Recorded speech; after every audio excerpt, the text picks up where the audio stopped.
We'll move on to the class. We're going to talk a little bit about the molecule and what was written about it in the writings by Alice A. Bailey, where D.K. Dwalkool spoke about it, but didn't use the term molecular relationship. We use the term molecular relationship. And when I wrote the book, The Molecular Relationship, I didn't get the the concept from reading anything else. But then after I had written it, I found that that DK actually said quite a bit about it that I wasn't aware of, but he gave it in different terms.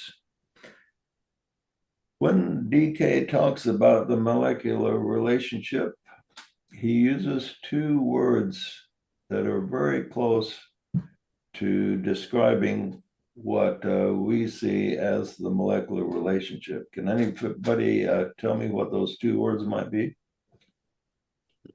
Group work. What'd you say, Asaf? Group work. Real, well, you're amazingly close. Group is one of the words. Unity, unification. Triangles. Yeah, triangle work was a part of it. Yeah. Ashram. Remember, I give you a hint. Group is one of the words. Two words. I said group work. Yeah, I know. Work isn't one of the words, but group is. Okay. Yeah. Okay. Fusion. Oh, that's really close. He does use the word fusion in connection with it. Linking. But there's two specific words. Group. Atomic fusion. Okay. Group initiation. Whenever he uses the word group initiation, he's talking about linking heaven and earth through the unity of a group reaching a higher level. So there's a link between heaven and earth. And when he uses that word group initiation, that's basically what he's talking about, which is this same thing as what I teach about a group getting together with the right numbers, right coordination, right soul contact, and then producing a link between heaven and earth. Basically the same thing. That's basically an initiation process, and that happened to a degree at the day of Pentecost. They had that that was kind of an initiation of sorts for the people that participated. They had a group an initiation. And so I found that quite interesting as I've been combing over, collecting quotes about what DK said that can apply to the creation of a molecule.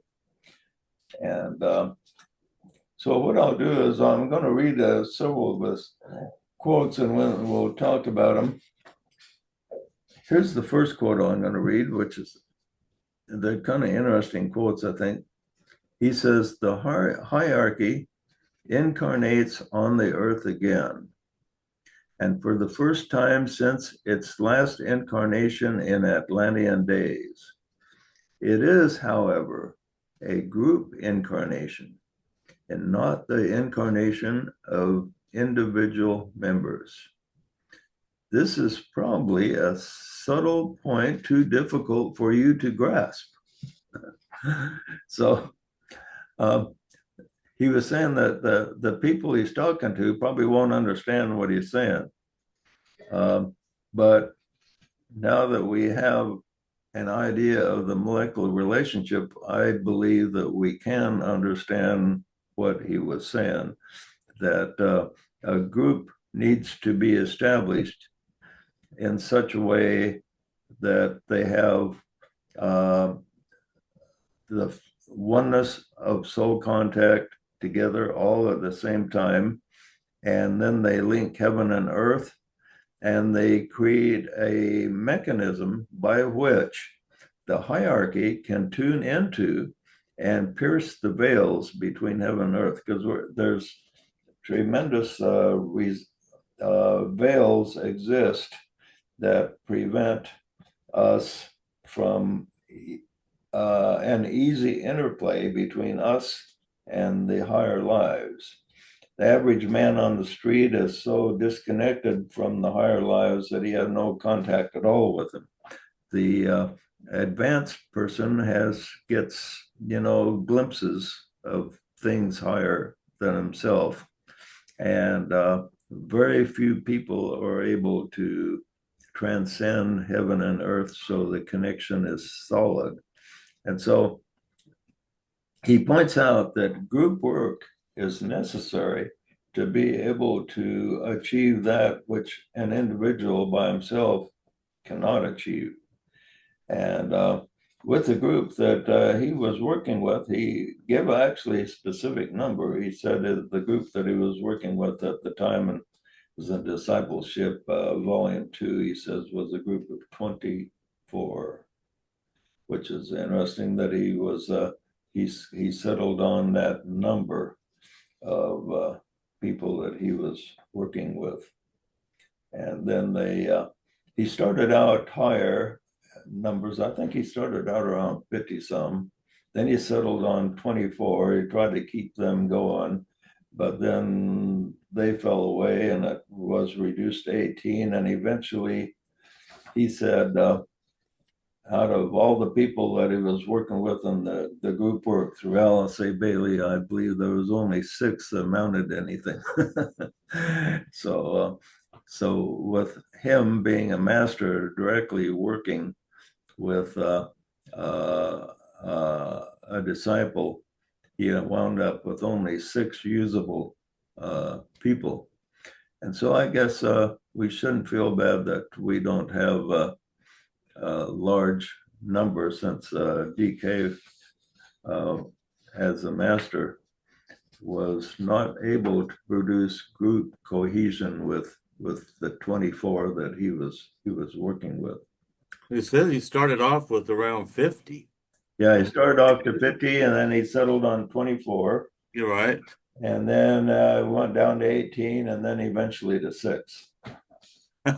Yeah, right. And so he kept offending people, and he was telling them what they were doing wrong, and they didn't like that.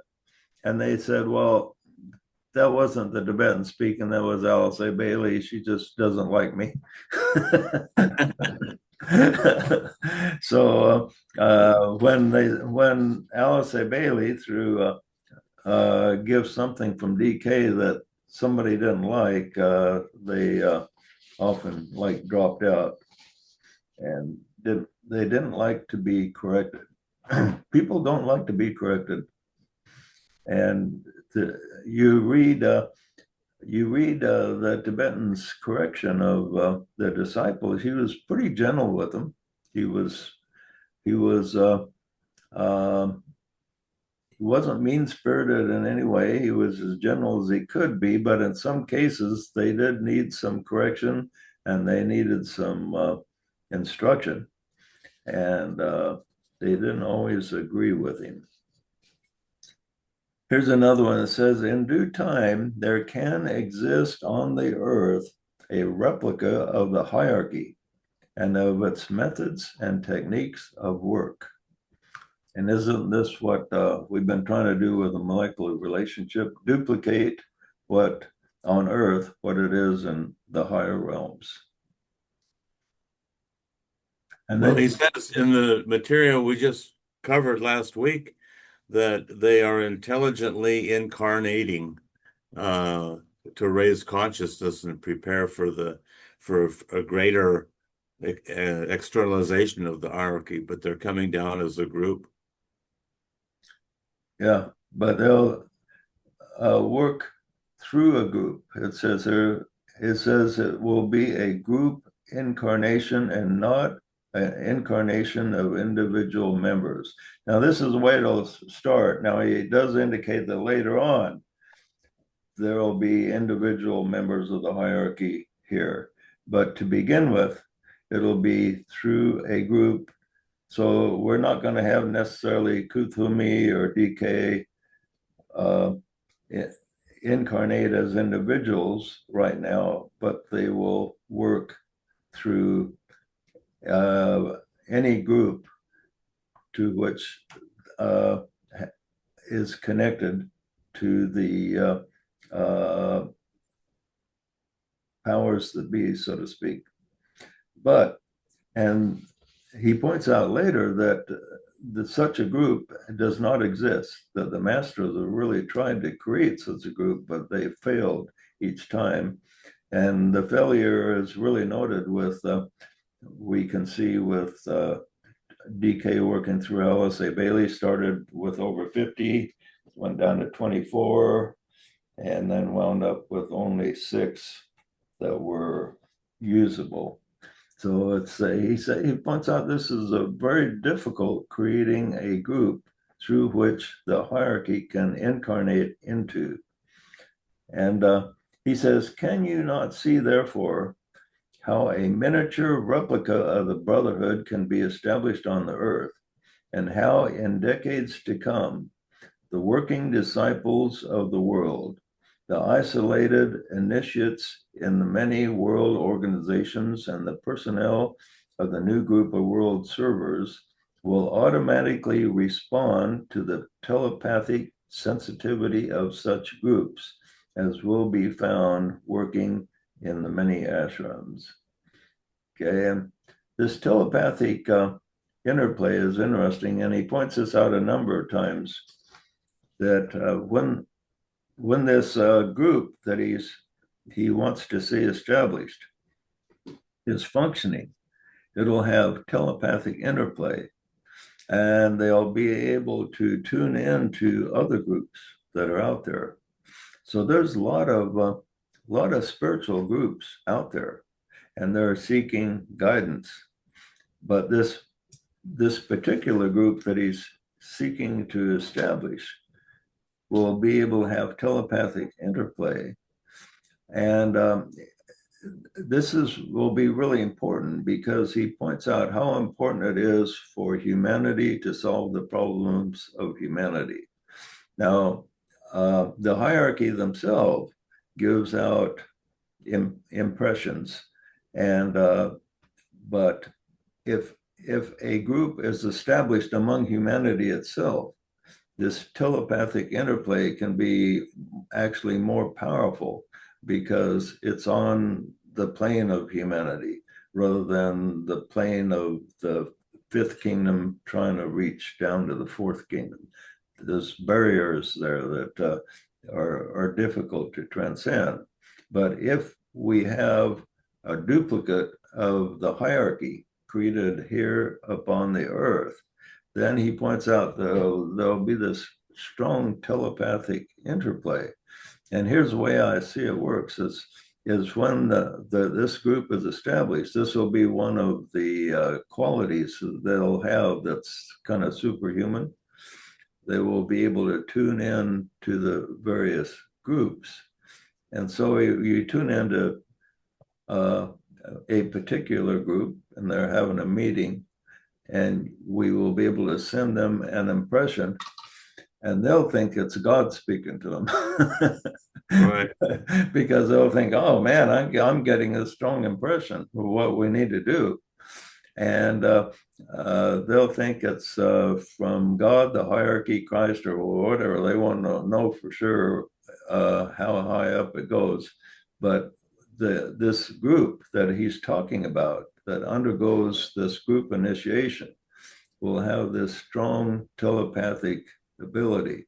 And that'd be kind of fun, wouldn't it, to be able to gather together as a group and tune in to other groups having meetings, and then give them impressions saying, well, you guys need to work on settling your political differences, setting them aside and focusing on the spirit, give them some good impression that they can work on. to head them the right direction so they can, or perhaps one of the things they'll work on is creating duplicates of the first molecule and how important that is. And they'll start seeking out information on how to do this. So anyway, that'll be an interesting quality. Well, it's possible, like he says, people will get impressions and they'll think they came from themselves. They'll claim ownership, but really it's coming from a member of the hierarchy because the time is right, and that may be where the molecular order relationship came from because the timing was right. Yeah. Here's another quote. He says, "Group initiation," which he says hasn't really happened before among the fourth kingdom humanity. "Group initiation is no easy achievement, particularly as it is practically an untried experiment and constitutes essentially a pioneering effort. The first objective of these experiments, going on quietly in various places all over the world, is to see if a group of disciples can work together in such a manner that an inner fusion can be seen by the masters to be taking place. The results hitherto have not been encouraging. Group after group has been tried and tested out by different masters in various parts of the world, and hitherto all such attempts have been proven failures." So here the masters have been really working on this for ages, trying to create a group fusion so that an entire group can undergo an initiation similar to the individual going through a spiritual experience of an initiation, but on a group level. And what would that group fusion look like? Us? Well, it would look like the day of Pentecost. We probably have fire over our heads. Well, that's your view, but possibly some other view is be equally true. Well, the truth is true and nothing else is true. So whatever it is, that's what it'll be.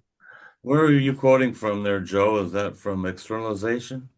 Raise an Initiation, page 208. Yeah. Okay. So let's go back and look at this again. A group of disciples can work together in such a manner that an inner fusion can be seen by the masters. So the masters looking in on these groups, and they're looking for an inner fusion. And he points out other places that to produce this inner fusion, everybody needs to be able to have soul contact together and see as one. And this is what is difficult, and no group has been able to do this. But if a group can do it, then we're going to have a very miraculous occurrence happen where the hierarchy can actually use that group as a medium of incarnation. Instead of incarnating in one physical body, they will be able to incarnate into 24 all at one time. And they will be like one life, all shared by all of us. So that'll be quite unique. And then that one life will have this telepathic ability that he talks about. The one thing that kind of made me think here, he says this has never happened before. And so I think back to the day of Pentecost, and you would think that would have been an event where it did happen. And perhaps maybe it wasn't consummated or something, because they definitely had a great event at the Pentecost meeting. but were they able to stay cohesive and keep that unity? Because when you think back of how these people gathered together, and you read about the arguments they had in the New Testament after the church was started, that it's quite possible that they were not able to have an actual fusion. They had a spiritual connection, but did they have the actual fusion? Well, that's when Jesus chose Matthias after Judas betrayed. You know, how close were the apostles to each other at that point in time? Yeah, it's hard to say. So, yeah, like we have examples of some friction between them, even in the days of Jesus, when James and John asked Christ for, they wanted to be able to sit on the right and left hand side of him. And Yeah. the other apostles were irritated by that. Who do you guys think you are? You trying to be special here? And then Paul and Peter had some friction between them. And then there was friction between James, the brother of Jesus, and the rest of the apostles. James was very strict about keeping the law of Moses and everything, and they were arguing about whether or not to keep the law of Moses or not, whether that was essential. And the Christian church, the Christianity had a lot of splits in it in the beginning. So it's quite possible that even though they had that great spiritual experience of Pentecost, that they weren't able to fuse. And he says a group, to accomplish what the masters want to accomplish here, there has to be a fusion where all can see through the same eyes as if they are one life. Even in as an individual, you know, there's a dichotomy in the individual himself.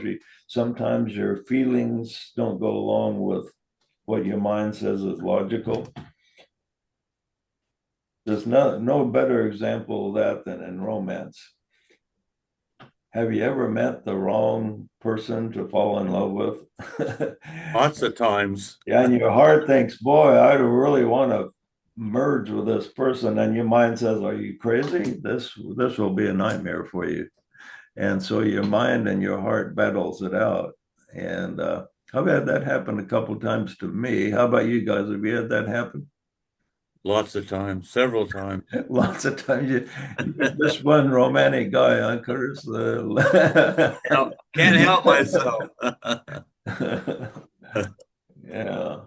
So, Well, I think I'm looking at 9 people.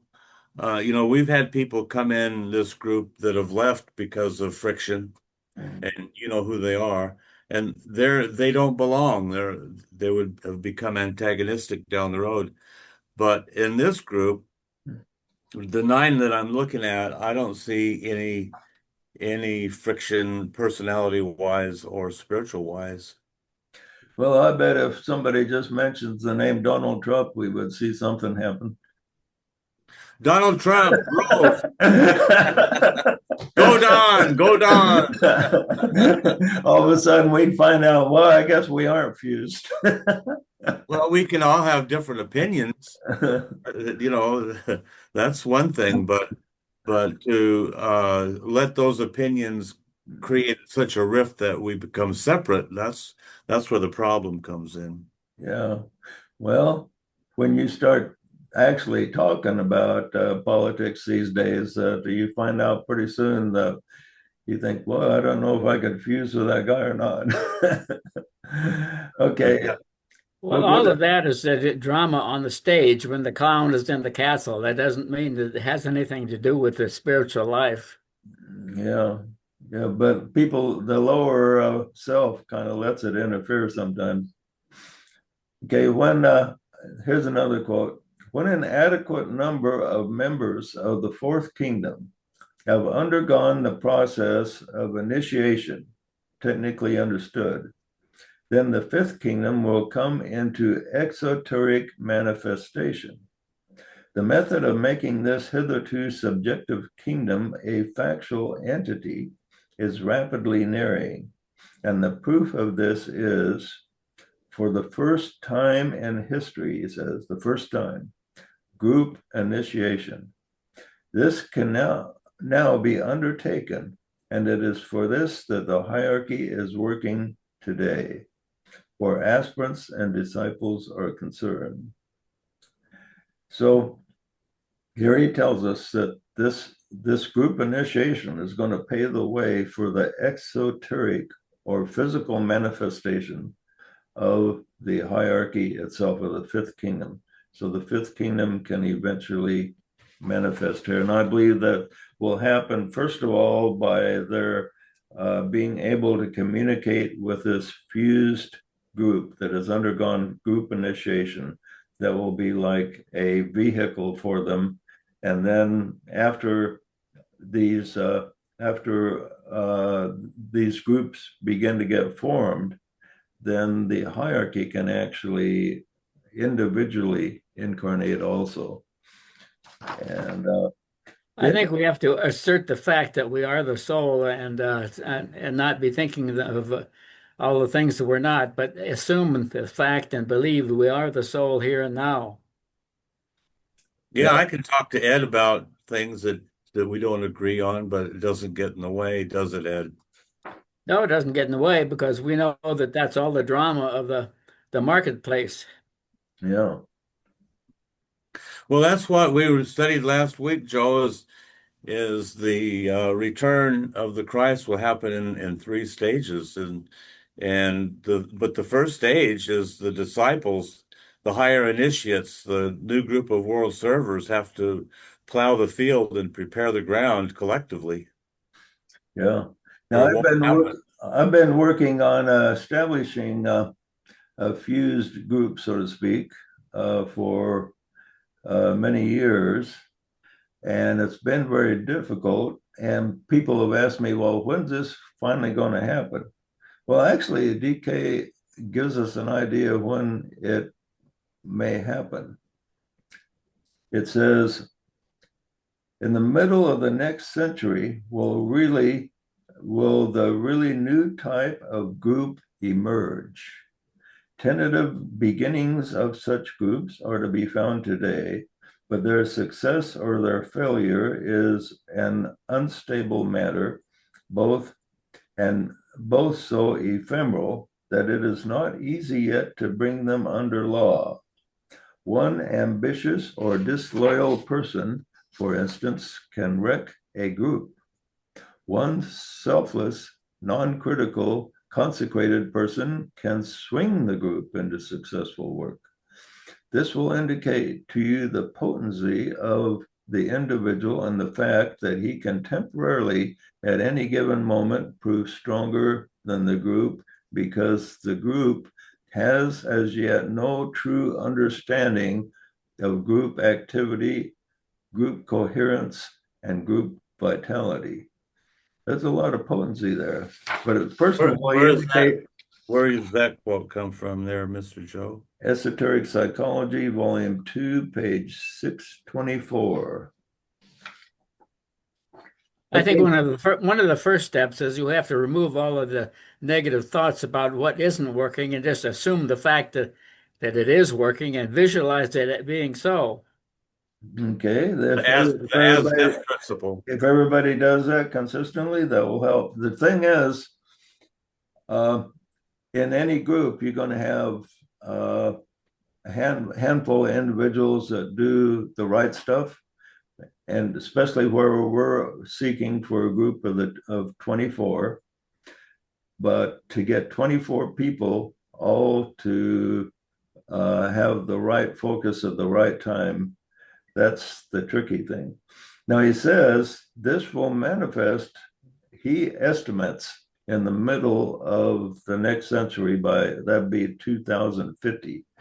So maybe the molecule is farther away than a lot of us have been hoping for. it could happen earlier, but he gives us middle of the next century for the time that he sees this happening. Well, if I'm still alive, I'd be 105 by 2050. That's nothing. Hey, you got to be alive to at least 120. That's Yeah. genetically feasible. Yeah. So he says, he points out the difficulties here. He says you get a group going for group fusion, and he says one person, for instance, can wreck a group. Now, have you noticed that in our group, we'll be going along and everything be going all right, and then all of a sudden, maybe one person has some big gripe about something, and it takes all of our attention away from progress to dealing with this problem that has arisen with maybe an individual. But then he says one individual also can do the opposite. He can swing the group back into the center where they're focusing again on the spirit. So one individual in a group of 24 can have power one direction or the other. But I've seen this a number of times, and I've worked with a group for decades now, my groups with decades myself. And I've seen this happen a lot of times, is that everything's going along really good, and all of a sudden somebody has a problem or a criticism, and that criticism explodes, and the group is consumed by this, and it just creates a total distraction. And how about you? Have you seen this happen before? What do you guys think? Well, I've seen things happen in a group that where people couldn't control their desires, and they began to fool around with other people's spouses. Yeah, that can wreck a group. Yeah, that's a big problem in a lot of groups. Is a lot of spiritual groups get going, and I've talked to other people that have been involved in spiritual groups and had them tell me this, that everything's going along fine, and all of a sudden somebody gets the idea, hey, we need to share wives and stuff like this, and free sex, and the Bhagwan was really famous for that on his group. Everybody had shared their spouses and everything. And every group that does that eventually falls apart because, you have fun for a while maybe, but then it creates a lot of problems. The pull of the lower nature leads you into a swamp. Yeah, but where we are attempting to create a group of 24 with group fusion, to have this, what he calls this group initiation of linking heaven and earth, that he says one person out of alignment can kind of screw it all up.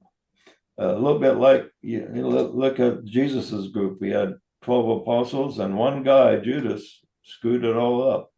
So the power and the connection all the apostles had was lost until the day of Pentecost, when they added Matthias back in to replace Judas.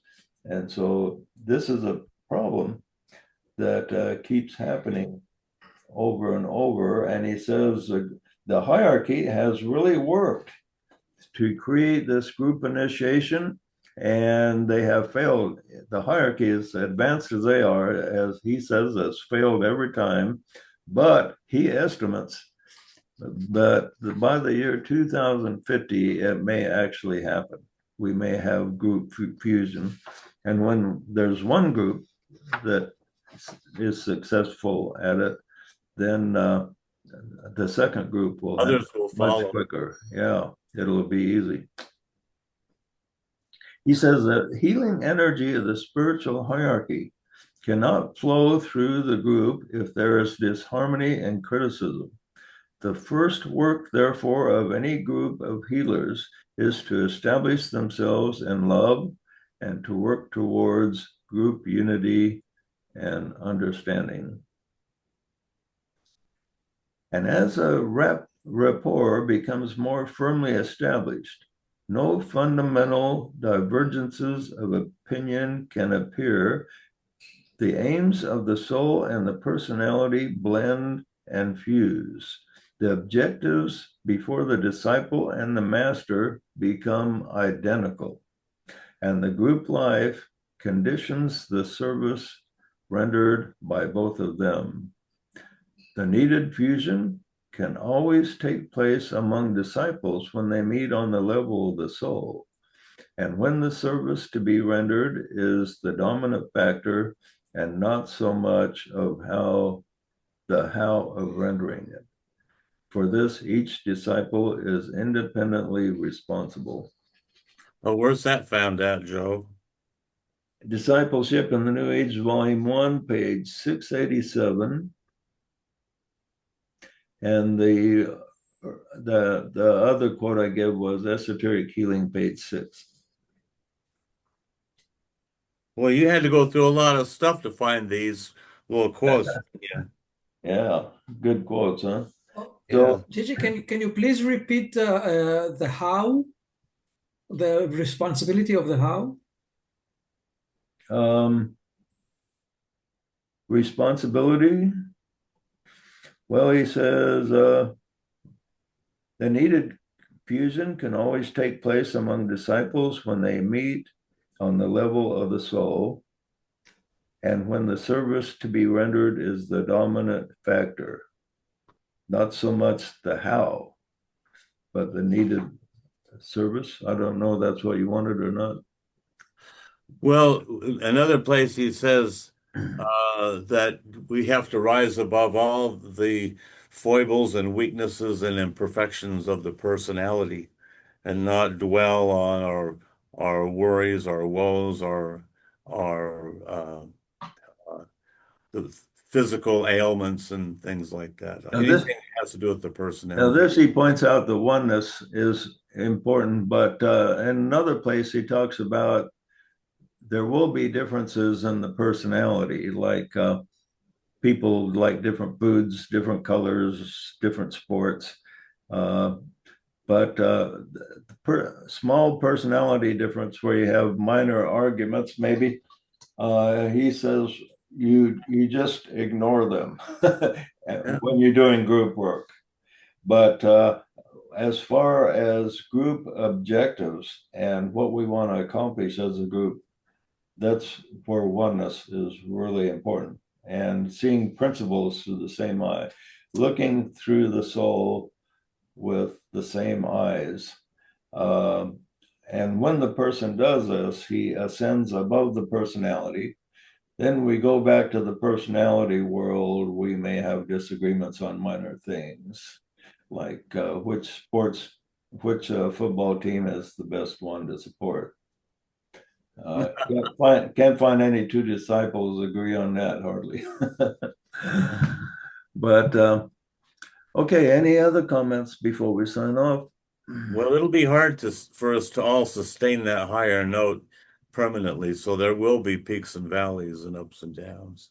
Yeah, it takes work to be, and this is why I'm working with the group we have and trying to create a oneness where we can tune into that fuse to the extent that we can connect heaven and earth. When that connection is made, I mean, it will be so desirable that the impulse to move ahead with it will be much stronger than the pull of the material world. Right now, all of us are pulled toward spirit partly and toward the material world. And which one do we give preference? We kind of oscillate back and forth a little bit. But when the connection is sensed and realized as a group, and remember, as a group, he says that the experience will be something that you cannot have as an individual. And when this is sensed, it will have such a draw that it will be much easier for the group to dedicate themselves to oneness And you have to see the end from the beginning. You have to assert the fact that I am the soul here and now, and put put blinders on like a horse. Yeah, but to not see the imperfections in others, not see imperfections in yourself either, not be so hard on yourself. Well, Okay, we approach life with pure reason and understanding. yeah. Okay, my friends, any other comments before we sign off? We'll talk about this again next week. I have some other interesting quotes to cover. Love those quotes, Joe. Yeah, thanks. Okay, until next week, may the Spirit be with you, and may you tune in, may we all tune in to group life and to each other. Namaste. Namaste.